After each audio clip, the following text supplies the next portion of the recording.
Hello, you're with me, Rajinder Hans on tvsarawak.com. Let's take a look at the headlines. Minister of Housing and Tourism Minister officiated the construction of Darul Hana Mosque. Datuk Ismawi Ismuni indicated that it would take at least 13 years to develop both the Baram and Bali hydroelectric power dams. State government is giving its full support to the police to uproot cyber gambling in the state.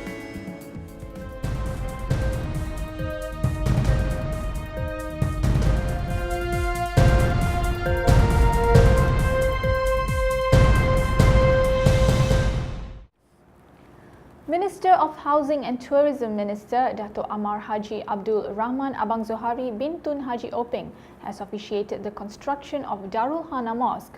According to him, the foundation stone for the construction of Masjid Darul Hana Road was laid by His Excellency Tan Sri Pehen Sri Haji Abdul Taib Mahmud last year and is expected to be completed in December 2015. Dato' Abang Johari also said that the construction of Masjid Nurul Hana is the biggest development in Sarawak. He also informed reporters that in 10 years' time, the estimated 24,000 residents currently living in mostly cramped settlements along the riverbank would be relocated to new and modern residential areas in stages. Director of the State Planning Unit, Datuk Ismawi Ismuni, indicated that it would take at least 13 years to develop both the Baram and Bali hydroelectric power dams from the preliminary studies right up to impoundment and commissioning. He said even though Sarawak Energy Berhad had done the first phase of studies in the two areas, the next step, including the social and environmental impact studies, would take a much longer time to complete. He pointed out that the implementation of such a project must take into account the people's willingness to be resettled, referring to the issue whereby the government is facing difficulty in implementing the Baram HEP, as there is a strong resistance from the people in the affected area.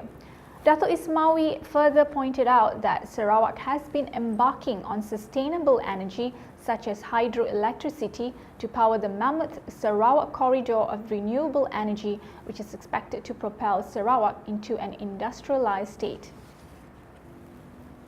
The state government is giving its full support to the police to uproot cyber gambling in the state.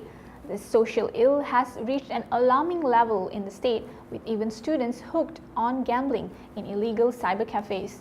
Malaysia Crime Prevention Foundation Sarawak Branch Chairman Dato' Muhammad Naruddin Majaya said, statistics reveal that students were involved in 5 types of criminal activities, namely drugs, gangsterism, rape, school bullying and cyber gambling. He explained that students are lured with initials wins and later they are hooked to the games. When they started losing, these students resorted to stealing and extortion and other crimes to get money to continue betting online.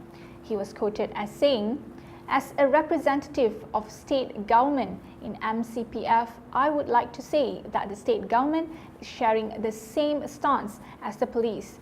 We want to totally wipe out illegal cyber gambling." He was responding to the police stepping up their war against cyber gambling following an ultimatum from Bukit Aman to wipe out these illegal gambling outlets nationwide within a week. Owners of vehicles with heavily tinted windows have until April 30th next year to remove them or risk being compounded. State Road Transport Department Public Relations Officer Roji Sani said, although the department will conduct a joint operation with the police across the state starting this November 1st to trace heavily tinted vehicles, issuing of summons will start from May 1st next year. He said this is to give vehicle owners a grace period to remove their heavily tinted windows. Mr. Roji explained that the specification for tinted windows is 70% light penetration for front screen, 50% for the front windows and 30% for rear screen and windows. On state JPJ enforcement performance from January until September this year, Mr. Roji said 22,540 compounds had been issued for various offences to 144,918 vehicles inspected.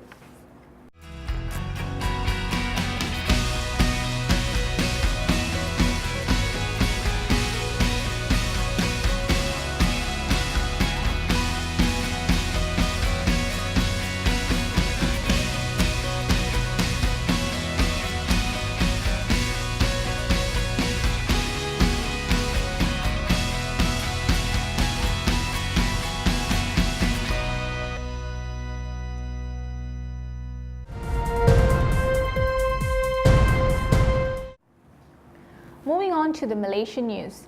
The International Review Panel concluded that the Malaysian Anti-Corruption Commission's transformation program is in the right direction in terms of enforcement and prosecution of corruption.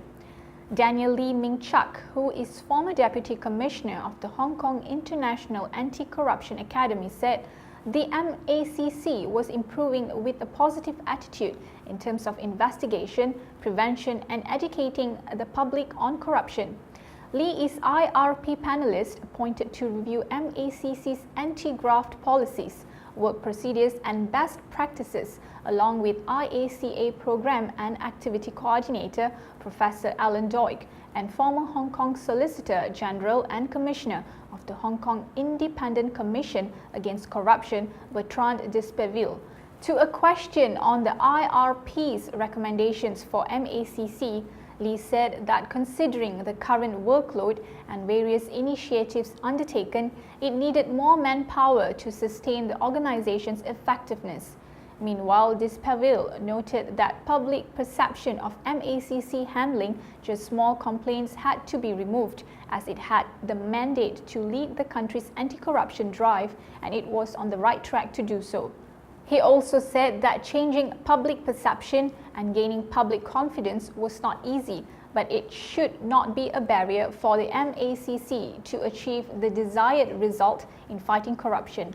The MACC transformation program, implemented since 2011, focuses on three aspects, namely operation, human capital, and prevention measures against corruption. It has been suggested that Malaysia needs a low Earth orbit satellite for monitoring and detecting communication frequencies following the disappearance of Malaysia Airline flight MH370 on March 8. The operator of Malaysia's satellites, Miasat Satellite Systems Sendirian Berhad, said the need for such a satellite was pressing because it can be the nation's eyes and ears in space. Miasat Operations and Engineering Deputy President Zainuddin Abdul said the satellite stationed 300 kilometers above Earth will have a high-resolution camera system to take clear photographs unobstructed by the atmosphere of the Earth, whether over sea or air. Meanwhile, a radio frequency detection system can also detect or send much clearer signals to any ship or aircraft, he said. According to Zainuddin, when a satellite is in a low orbit, the photographs taken will be much clearer, but the angle of view will be smaller due to it being closer to Earth. He said to take clear photographs of the whole surface of the Earth required many satellites and continuous surveillance. He added Malaysia currently had 6 satellites, but they were all not of the low orbit type. He said the United States and several European nations produced low orbit satellites. Zainuddin said the requirement was also in line with Malaysia's aspirations, which prior to this wanted the implementation of a real-time aircraft detection system and sharing of information on flight risks. Malaysia has made tremendous progress over the last few years in the ease of doing business, as evident by the ranking in the World Bank Doing Business report, having improved from 25th position in 2007 to 6th position for 2014, says Chief Secretary to the Government, Tan Sri Dr. Ali Hamzah. He said the progress was a testimony to Malaysia's attractiveness as a choice destination for trade and investment to local and foreign investors. Tan Sri Ali said the Government Transformation Program, Political Transformation Program, Economic Transformation Program and Social Transformation Program have further enhanced improvements in the ease of doing business in Malaysia. Malaysia is ahead of countries such as Taiwan, Switzerland, Austria, United Arab Emirates, Thailand, the Netherlands, Japan, France, China and India, rising 2 notches to 18th, according to the World Bank Doing Business Report 2015. The top 5 Asia countries ranked in the latest report are Singapore, Hong Kong, China, South Korea, Malaysia and Taiwan. Singapore remained the world's easiest place to do business for the 9th year in a row, followed by New Zealand and Hong Kong. The bank said in a report that ranks 189 countries on 10 criteria tied to the business climate, such as ease of opening a business, paying taxes or getting electricity.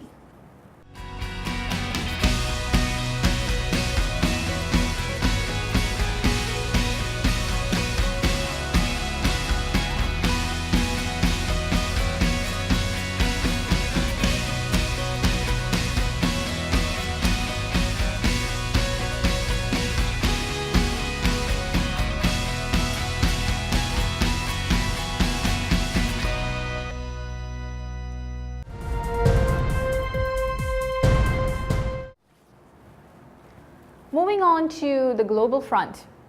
Two Hong Kong expats set off Wednesday on an ultra-marathon course in the shape of a giant umbrella to support ongoing pro-democracy protests in the southern Chinese city. The pair plan to run 102 kilometers over 15 hours on a path taking them from the city's mountainous country trails near the Chinese border to finish at the main protest site opposite the government's headquarters. John Ellis and Andrew Dawson, both seasoned ultra-marathon runners, said they wanted to show their solidarity for those camped out on the streets demanding full democracy for the former British colony. The Hong Kong protests by students have been dubbed the Umbrella Movement, following the creative ways demonstrators have used them to shelter from the heat, torrential rain, pepper spray and police batons. Many of Hong Kong's largely wealthy and often transient expat community have been unsure whether to involve themselves openly in the city's democracy movement. Some fear open support might risk feeding China's allegations that foreign forces are behind the protests, while others feel the city's internal politics is not their battle. An unmanned rocket owned by Orbital Sciences Corporation exploded on October 28th in a giant fireball and plummeted back to Earth just seconds after launch on what was to be a resupply mission to the International Space Station. After the countdown, the base of the tall, white rocket ignited on cue, then rose a short distance into the air before it suddenly exploded in a fiery blast 6 seconds later. Enveloped in flames, the rocket collapsed to the ground as a cloud of dark grey smoke rose from the wreckage. NASA Mission Control said the accident occurred just after Orbital's unmanned Cygnus cargo ship blasted off toward ISS carrying 2,200 kilograms of supplies for the 6 astronauts living at the research outpost. It was the first nighttime launch of an Antares rocket, Orbital said. The mission, known as CRS-3, was to be Orbital's 4th trip to the ISS, including an initial demonstration.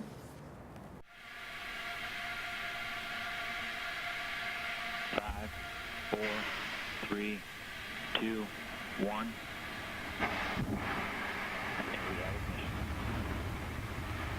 And we have liftoff of Antares, the Orbit 3 mission that brings Cygnus on its 3rd CRS mission to the ISS. Got main engines at 108%. AVI power nominal.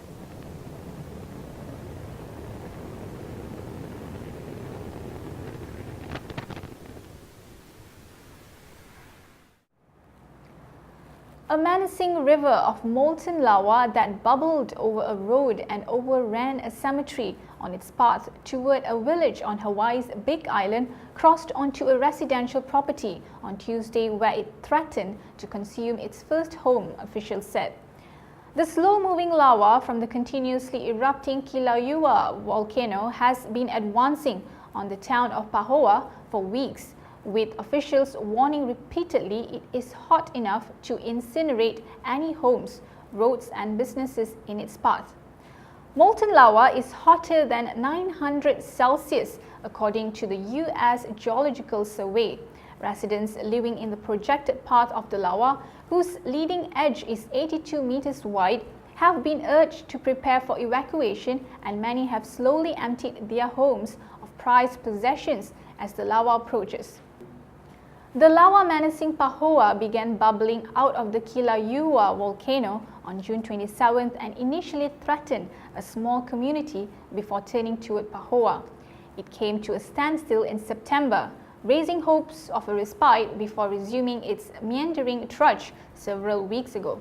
The Kilauea volcano has erupted from its Pu'u or vent since 1983.